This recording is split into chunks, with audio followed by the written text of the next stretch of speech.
Peter actually stands up and is like, this is not going to happen. There's a reason for that. Now, Gretchen and I, when we met, we were working in a mission agency, and we were doing these short-term mission trips for teenagers. And can I just tell you, there was something that we did every week that I did not enjoy. Right? Any of you ever been asked by God to do something you didn't like? I hope so, because if you haven't, then I'm not sure you're with Jesus.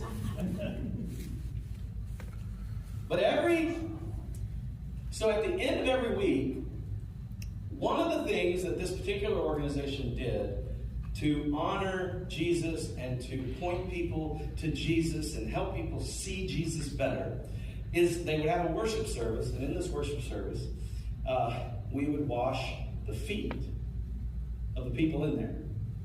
Yeah. Some of you are like, eh. I'm telling you, y'all, I've seen some feet. Some of y'all have nasty feet. Crooked feet, weird feet, bumpy feet, stinky feet, dirty feet.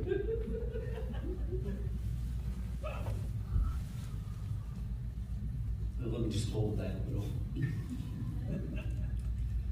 And I tell you, every time we did it, I was like, I don't want to do this. And maybe, like, even as we read this story, there's a part of you who's like, really? Is that what we're doing? Yeah. Matter of fact, leaders, could you just bring in the buckets and the water? Go ahead. Some of you are like, I'm getting out of here. Right? You're like, I don't want to do it. You know, there are actually churches that do this every week. Some of you are like, well, that's why I'm not there. And again, I get it. I mean, we don't live in a society where you're walking around in the dust and their feet are always dirty and, nasty and filthy. And so maybe we don't wash each other's feet in the same way. But I think it's really important that we see that Jesus doesn't just tell us to think about this. He doesn't just say, hey, this is a good suggestion. Like, not at all. He actually does this. And his expectation is that we do this too. Now, some of you are like, well, how do we reconcile that? Like, what are we supposed to do here? How do we figure that out?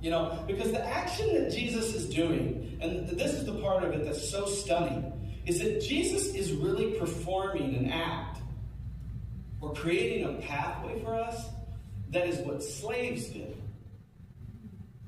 So part of what I want you to see is that Jesus is doing something that's so opposite of the status quo.